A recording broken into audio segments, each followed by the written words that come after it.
नमस्कार, आप देख रहे हैं कशिश न्यूज का डिजिटल प्लेटफॉर्म और मैं आपके साथ दीपक शर्मा। हमारे साथ है हमारे सहयोगी प्रीतम और एक महत्वपूर्ण जानकारी हम आपके साथ साझा करेंगे और जानकारी है शिक्षकों से जुड़ी हुई। खास तौर पर शिक्षक अभ्यर्थी कहें तो ज्यादा बेहतर होगा, क्योंकि शिक्षक बनने की उनकी प्रक्रिया रिजल्ट सकारात्मक आने के बावजूद रुक गई है।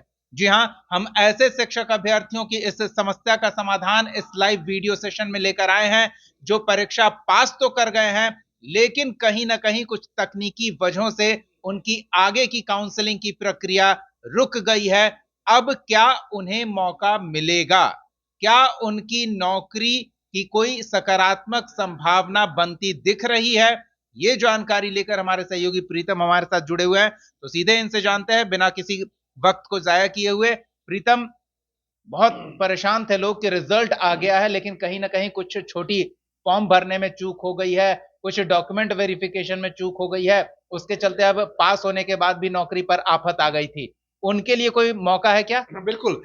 नौकरी पे आफत नहीं आई थी, बल्कि उनकी नौकरी ही चली गई थी। दरअसल हुआ ये था कि जब अभ्यर्थियों ने टीआरई 3 का जब उन्होंने ऑनलाइन आवेदन फॉर्म भरा था, तो कभी कभी गलती से ये हो जाता है कि जैसे मान लो कि 10-12 विकल्प आपको आपको भरना पड़ता है, तो उसमें एक समय लगता है। तो जहाँ पे मान लीजिए कोई पंकज कुमार, इसे अगर आसान शब्दों में समझे कि मान लीजिए पंकज कुमार नाम का कोई अभ्यर्थी है, उसने वो जो फॉर्म भर रहा था, तो उसने उसने बीएड के बदले जो है मैट्रिक का सर्टिफिकेट उसने अपलोड कर दिया। वो बंदा परीक्षा में शामिल भी हो गया, और वो बंदा परीक्षा में पास भी हो गया। अब परीक्षा में पास होने के बाद जब वो रिजल्ट आया, तो फिर वो अपने सारे डॉक्यूमेंट के साथ वो डीआरसीसी पहुंचता है, यानी डिस्ट्रिक्ट रजिस्ट्रेशन कम रजिस्ट्रेशन सेंटर, जिला निबंधन केंद्र पहुंचता है। वहां पे जब वो एक लंबे इंतजार के बाद जब उनकी बारी आती है कि अब वो डॉक्यूमेंट वेरिफिकेशन कराएगा और उसे नौकरी मिल जाएगी, तब वहां पे काउंटर के में जो मौजूद लोग ये कहते हैं कि आपको मैट्रिक डॉक्यूमेंट पर आपको मैट्रिक का डॉक्यूमेंट ही देना था, आपको मैट्रिक का सर्टिफिकेट ही देना था। आपने इसकी जगह बीएड का सर्टिफिकेट दे दिया है, और इस कारण से आपका फॉर्म अपूर्ण है, आप नौकरी के लायक नहीं है, आपकी नौकरी नहीं होगी।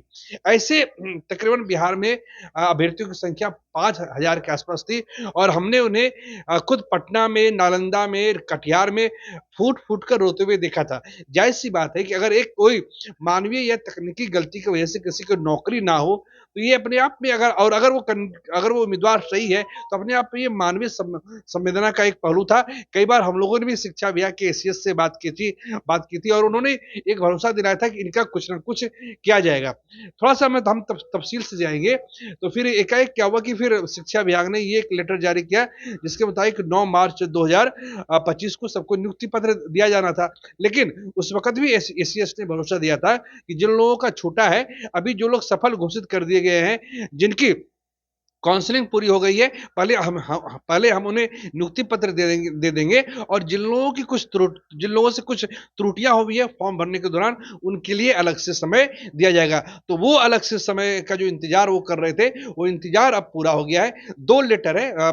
इसकी जो क्रोनोलॉजी है उसको समझिए। पहले कल प्राथमिक शिक्षा विभाग की जो निदेशक है साहिला, उन्होंने एक लेटर जारी किया, जिसके जिसके मुताबिक ये कहा गया कि जो लोग काउंसलिंग में छूट गए थे, या फिर जिनकी काउंसलिंग अपूर्ण रह गई थी, उनके लिए अब हम एक आखिरी मौका 28 अप्रैल को दे रहे हैं। तो ऐसे में सवाल अब ये उठ रहा था कि जिन लोगों ने फॉर्म ही गलत भरा है, तो उनका क्या होगा? तो ऐसे अभ्यर्थियों के लिए जो जिनकी संख्या 5,000 के आसपास है, जिन्होंने बीएड के बदले एसटीटी का सर्टिफिकेट अपलोड कर दिया था, जिन्होंने एसटीटी का सर्टिफिकेट के बदले ग्रेजुएशन का सर्टिफिकेट अपलोड कर दिया था, ऐसे लोगों की संख्या तकरीबन 5,000 के आसपास थी, और जिनकी काउंसलिंग छूट गई थी। अब इनके लिए एक अवसर दिया गया है। 20 से 25 तारीख तक, यानी 20 अप्रैल से 25 अप्रैल तक वो बिहार लोक सेवा आयोग की वेबसाइट पे जाकर अपनी लॉगिन करेंगे। और लेकिन एक चीज उनको ध्यान रखना पड़ेगा। मान लीजिए कि कोई पुष्पा नाम की कोई अभ्यर्थी है, वो बिहार के फारबिसगंज से है। उसने अगर कोई गलत फॉर्म अपलोड किया था, तो उसी फॉर्म को उसको प्रिंट आउट निकालना पड़ेगा, और वहां पे जो राजपत्रित जो अधिकारी है, जैसे जो राजपत्रित अधिकारी हैं, जिससे मान लीजिए कोई कॉलेज के प्रिंसिपल हो गए, हाई स्कूल के गेजेटेड ऑफिसर हो जाते हैं जो उनसे वो हस्ताक्षर कराना होगा और फिर उसको अपलोड करना पड़ेगा जहां पर उन्होंने गलतियां की थी। उनको पता होगा नहीं वो किस वजह से छटी है, वो अपलोड कर वो दिखा रहा होगा, वो जाके दोबारा वो अपलोड करेंगी, वहां पे सबमिट करेंगी और फिर सबमिशन के बाद एक फ्रेश प्रिंट आउट निकालेंगी। यहाँ एक बार फिर से हम कहना चाहेंगे कि साइबर कैफे वाले जो होते हैं, वो जो फॉर्म भरते हैं आपका, तो आप उनके सामने क्या होता है कि आधे घंटे का समय होता है, आधे घंटे के अंदर आपको फॉर्म अपलोड करना होता है, 12-16 विकल्प आपको भरना पड़ता है, तो जल्दीबाजी में यह मानवीय त्रुटि हो जाती है। तो हम ऐसे अभ्यर्थियों से कहना चाहेंगे कि वो जब फॉर्म अपलोड हो रहा होता है तो उसका एक वीडियो बना लें, वो वीडियो बना के देख लें कि और वीडियो बनाने के बाद जब फॉर्म सबमिशन हो जाए तो एक बार दोबारा आके वो देख लें कि उन्होंने कोई गलती तो नहीं की है, तो वीडियो अवश्य वो बना ले और फॉर्म सबमिट कर ले। जब फॉर्म सबमिशन हो जाएगा, एक अंतिम प्रिंट आउट वो निकाल ले और फिर सारे डिजायर्ड डॉक्यूमेंट के साथ 28 तारीख को पहुंचे जहां पे उनकी काउंसलिंग होगी।